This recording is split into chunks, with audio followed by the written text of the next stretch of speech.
ప్రభునందు ప్రియమైన శ్రోతలకు వందనములు. ఈ పోడ్కాస్ట్ కార్యక్రమంనకు స్వాగతం. మీ అందరి కొరకు ఈ కార్యక్రమమును ప్రసారం చేయుచున్నాం. విని దైవాశీస్సులు పొందుకోగలరు. ప్రియమైన శ్రోతలకు మన ప్రభువైన యేసుక్రీస్తు నామములో శుభోదయం. శ్రోతలారా, బాగున్నారా? మీ కొరకు ప్రతిదినం ఫీబా ఇండియా పక్షముగా ప్రార్థన చేస్తున్నాం.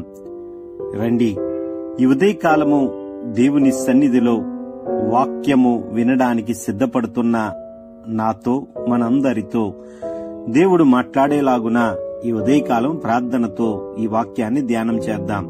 మహోన్నతుడా యేసయ్యా, ఈ ఉదయకాలము నాతో, మాతో, మా అందరితో మీరు మాట్లాడమని, ఏ వాక్యం మీరు విత్తనై ఉన్నారో ఆ వాక్యాన్ని నా నోటి ద్వారా మీరు మాట్లాడుతుండగా నీ శక్తిని, బలాన్ని, పరిశుద్ధాత్మ శక్తితో మాకు కావలసిన ఆత్మీయ ఆహారాన్ని అనుగ్రహించమని యేసు క్రీస్తు దివ్య నామమున వేడుకుంటున్నాం పరమ తండ్రి, ఆమెన్. ప్రియమైన వారలారా, క్రీస్తుతో మన బంధుత్వం ఎలా ఉంది అనే విషయాన్ని ఈ వారం రోజులు మీ మధ్యన జ్ఞాపకం చేయాలని ఆశపడుతున్నాను. అవర్ రిలేషన్షిప్ విత్ క్రైస్ట్ అనే అంశాన్ని మీ మధ్యన జ్ఞాపకం చేస్తున్నాను.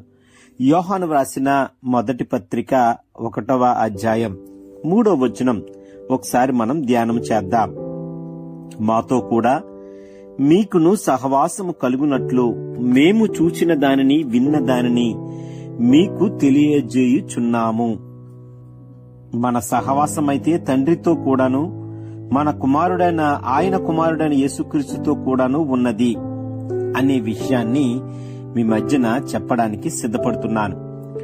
ఆదిలో దేవుడైన యెహోవా సృష్టి యావత్తు 5 దినముల్లో ముగించి 6వ దినాన్న నరుని సృష్టించి, నరుడు ఒంటరిగా నుండడం మంచిది కాదని వానికి సాటి అయిన సహాయము ఆ నరుని నుండే స్త్రీని నిర్మించి వారిని ఆశీర్వదించిన విషయం మనందరికీ తెలిసినదే. అప్పటి నుండి నరుడు సంఘజీవి. ఆదిలో మొదట సంఘం ఆ ఇద్దరే. అది దేవుని సహవాసం కలిగిన సంఘం. ఆ సంఘానికి అధిపతి సాక్షాత్తు దేవుడైన యెహోవాయే. దినదినము ఆయన తన అమూల్యమైన వాక్కుల ద్వారా వారిని ఏదెనులో ఆనందింపజేస్తూ సహవాసం కలిగి ఉన్నారు. వారి ఇరువురికి ఆయన తల్లిగాను, తండ్రిగాను, దేవుడిగాను, రక్షకుడిగాను, అలాగే ప్రొటెక్షన్ ఇచ్చిన వాడిగాను సమస్తమును తానే ఉన్నాడు. యేసు ప్రభు వారు తండ్రి అయిన యెహోవాయే. కాలక్రమంలో నరుడు పాపము చేటు బట్టి దేవుని సహవాసం కోల్పోయాడు.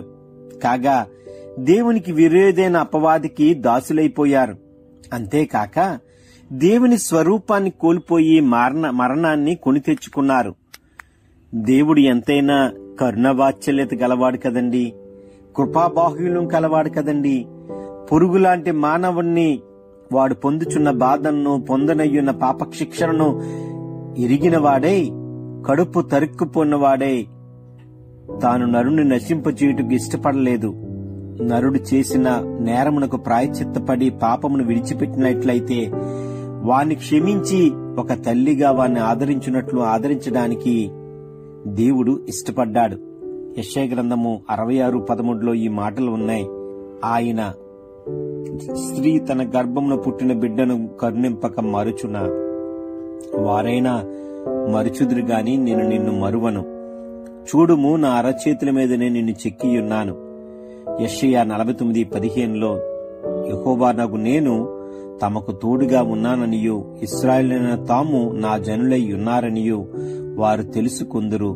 ఇదే ప్రభువైన యెహోవా వాక్కు అని ఆదాము సంతతైన ప్రజలతో తన వాత్సల్యతను ప్రకటించుచున్నాడు.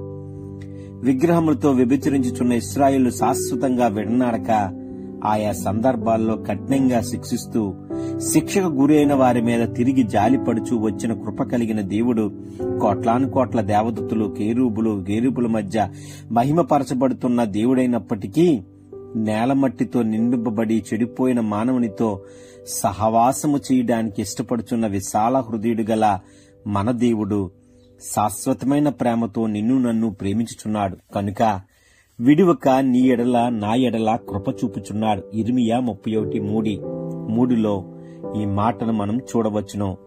మన ప్రభావము గలవాడు, మహాప్రభావం గలవాడు ఆయన. దహించు అగ్ని వంటి వాడై దేవుడు తాను ప్రేమించిన నరుడు పురుగులాంటి వాడును, కేవలము బలహీనుడను, తాను ఈ లోకంలో తానుగా రాలేక తన కుమారుడిని నరవతారిగా ఈ లోకానికి పంపి వారితో సహవాసము చెయ్యనిష్టము కలిగి ఉన్నాడు. ఆయనే యేసుక్రీస్తు ప్రభువు. ఆయన ఈ లోకానికి వచ్చి నరుడుగా పొందవలసిన ప్రతి శాపమును తాను భరించి నరును పాపశిక్షకు స్వచ్ఛందంగా భరించి ఉన్నాడు. అంతేకాక ఆయన తన ప్రజలను ప్రేమించి ఈ లోకంలో వారితో అనేకమైన బాంధవ్యాలు కలిగి ఉన్నాడు. ఆయన గొర్రెలకి కాపరిగా, ద్రాక్షవల్లి తీగలుగా, ప్రధాన యాజకుడు ప్రజలుగా, మూలరాయి కట్టడంగా, శిరస్సు శరీరముగా, కడపటి ఆదాము నూతన సృష్టిగా, పెండి కుమారుడు పెండి కుమార్తెగా, ఇలా అనేక రకమైన అనుబంధాలు, సంబంధ బాంధవ్యాలు కలిగినట్లుగా బైబిల్ గ్రంథం మనకు తెలియజేస్తుంది. ప్రియమైన వాళ్ళారా, క్రీస్తుతో మన బంధం ఎలాగుంది, అవర్ రిలేషన్స్ విత్ క్రైస్ట్ అనేది జ్ఞాపకం చేసుకుందాం. దేవుడు మనల్ని ప్రేమించడానికి ఇష్టపడుతూ ఉన్నాడు, క్షమించడానికి ఇష్టపడుతున్నాడు. ఆ విధంగా దేవుడు మనతో మాట్లాడేలాగున ఈ ఉదయకాలం మనం పర్సనల్ గా ఆలోచన చేసుకుందాం. మన రిలేషన్ క్రీస్తుతో ఎలాగుంది ఆలోచన చేసుకుందామా? దేవుని సన్నిధిలో మన రిలేషన్ మనం జ్ఞాపకం చేసుకుంటూ ముందుకు కొనసాగుదాం. రాబోయే వారం దేవుని సన్నిధిలో మన రిలేషన్స్ ఎలాగున్నాయో ఒక్కొక్కటిగా మనం మాట్లాడుకుందాం. అప్పటి వరకు దేవుడు మనతో మాట్లాడేలాగున, మనలో పరివర్తన వచ్చేలాగున, మనం పశ్చాత్తాపపడి దేవుని సన్నిధిలో రిపెంట్ అయ్యేలాగున దేవుడి ఉదయకాలం మనందరితో మాట్లాడును గాక. ఆమేన్. ఈ కార్యక్రమమును గూర్చి మీ సలహాలు మరియు మీ ప్రార్థనా అవసరతల కొరకు మమ్మను సంప్రదించవలసిన మా ఫోన్ నంబర్ 948585085039 మరియు ఈమెయిల్ ఐడి info@fibaonline.org. మా ఫోన్ నంబర్ మరొకసారి 9480585039. Email ID info@fibaonline.org.